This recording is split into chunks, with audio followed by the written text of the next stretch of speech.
We're gonna hope and pray that this works. If I schedule this video properly, this should be out on June 21st, 2026, the 1-year anniversary of my YouTube channel. Hey, Aspen from the past. That isn't your 1-year anniversary. That is the 1-year anniversary of your second video on YouTube. Whatever, still 1 year anyway. This is absurd to me. I can't decide if this feels like I made that Name 5 Songs video a decade ago or last week. This has been one of the craziest creative ventures I've ever accomplished, mostly because I actually have an audience now. I have, at time of writing, 17.2 thousand subscribers. It feels like almost nothing compared to everyone else, but the number that 17,000 is a huge number. Insert one of those images of 10,000 people in a room that's supposed to put everything in perspective.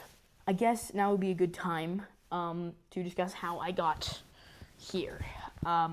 Ruminate on some things and overall just try and gather my thoughts into some sort of coherent meditation on my space on the internet.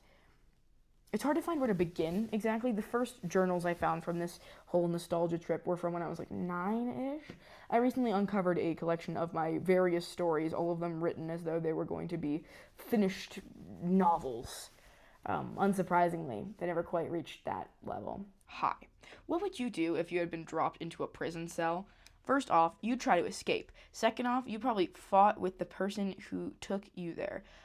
He had won, so you were beat up, making it hard for you to do anything. I also had a camera, which is right here, which I attempted to record various things on. Sadly, only one of those videos remains, and it prominently includes a family member of mine, so I guess I'm better off not showing most of it. I do think that what came through in this video was the thought that I had, or wanted, or was at least considering the idea of an audience.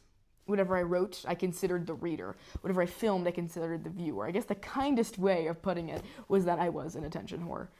However, I was also very insecure. When I uncovered these journals and fragments of writing I found, even going back pretty far, there seemed to be insecurities about pretty much everything I did. The details of that are, of course, personal, but the ways they impacted my writing seemed very clear. There was always some, young guy in my stories who was just a loser. Then, all of a sudden, he's given magical powers or something, and everybody sees him as, a badass hero. He finally proved himself worthy of not money or material goods, but fame. He had earned the viewer. I think the most key point of completed-ish writing I have is a book I tried to write called Junior.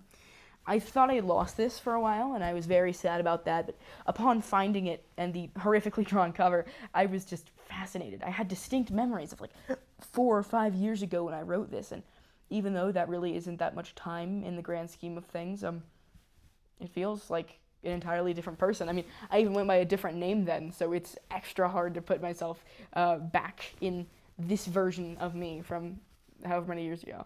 The book is about this young kid who everybody calls Junior because he's the youngest at this facility where parents will send their kids to become weapons, as I put it. And also, everyone in this world has superpowers that they call deities because they got their powers from this magic rock the pilgrims found called the Deity Stone. But basically, it ended up just being My Hero Academia fanfiction with some extra steps. They all make these kids fight at the facility all the time, and he has this super cool power, and he's just so cool, and he's so strong and awesome that he eventually just decides to break out of this facility. I got 20 pages into this book, the actual writing, but I'd already planned a bajillion books. I had a whole notebook just called The Junior Files or something that was just full of characters who I had never written about ever, but I knew exactly where they were, and where they fit in the story, and what their powers were, and where they lived, and how they would die. Junior didn't start as a book, though. It was also an animated series on Scratch, which I voice-overed at my old home in Tennessee. This project has been around for so many years, and now it's just kind of not. I can't really access my Scratch account to see this, even though I had really tried, and the book was never completed. And all I have of the characters is a couple poorly drawn outlines, so I could power scale these characters with vaguely Asian-sounding names. I was watching a lot of anime at the time, please do not judge me. About that Scratch account, I managed to find traces of it, all the stuff I published, but most of the stuff I actually found was just stolen My Hero Academia memes. I also rated ships from the show with my older sister, and I wish I could just delete all of this. If you're an artist who draws fan art for this show, I'm sorry I jacked your shit when I was like 9. Anyway, I was working on the animated pilot to the Junior show, or really what would become, in my mind, the Junior cinematic universe. I had a series of movie titles written down, the list getting up to like 20 names when I hadn't even finished the game that inspired the book that inspired the movie series. Yeah, I forgot to mention that Junior originally started as a Scratch game about a robot cyborg guy or something that was trying to escape an army of evil robots. Junior was entangled in literally every creative endeavor I went after for most of my life. Looking back, the difference this brown-haired android turned black-haired, superpowered Kimo no Mimi had on my life is extraordinary. So, I know this video was supposed to be about the YouTube channel, but now it's kind of at least partially a farewell to Junior. Not only was he a character I invented, but he was a part of me. In this image I found in a notebook of mine, he's a ghost emerging from me and not casting a shadow and telling me, or I guess the viewer, how he's going to save the world. Junior was a part of me, not just a power fantasy OC, but as a manifestation of my ideas of strength, masculinity, the idea of the outcast, and being a furry. Really, I guess I'm just trying to put an over-elaborate and pretentious spin on an almost imaginary friend of mine. I can make a whole video just going over all my old Junior stuff, because, to be honest, the various pieces of media I created about him are just hilarious.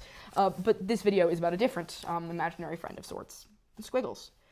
I think the name came from when I started using it in Kahoot for class in like 6th grade, but the first time I really think it became anything was when I released a project I made on BandLab onto Bandcamp, where it now resides.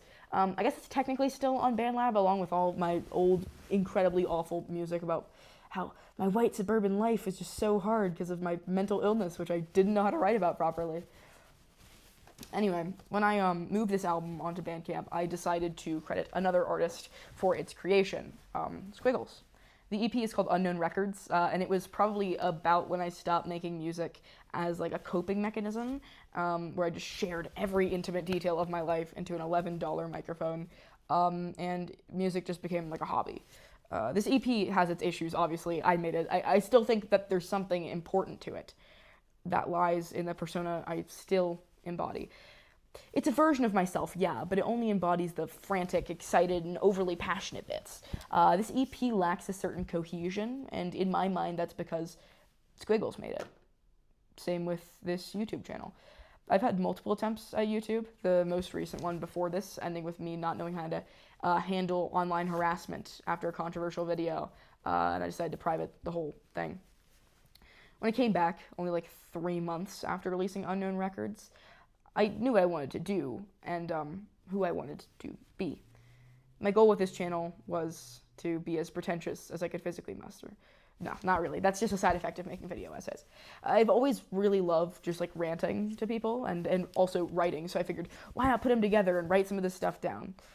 When I first started, exactly a year ago, hopefully, I had no idea what this would become. I remember when I first uploaded the video about queer music, I got so excited because I got 53 views. I was famous. I sent a photo of it to my mom, captioned, "Oh my god." It seems crazy now, considering that I would be disappointed if I released a video today and they got 53 views. Part of me is sad that I'm now just like a content creator instead of somebody who could just like throw spaghetti at the wall and see what stuck. The other part of me knows, though, that I'm still that same person. I've always at least partly been SQUIGGLEZ, and now I have an audience that appreciates that side of me. Even though there's a higher level of pressure, I guess, even though YouTube refuses to pay me, even though I've given them the passport, bank information, and blood samples from every member of my family, I'm still endlessly grateful that I've been able to reach this level of success in 1 short year. Thank you. And honestly, I can't wait to see what comes next. Do you just want to say, I don't want to make a whole thing about this, but you can support me on Patreon if you'd like. It's expensive. I bought a smoke machine for this video. Wait, let's do that. I think that's a good finale.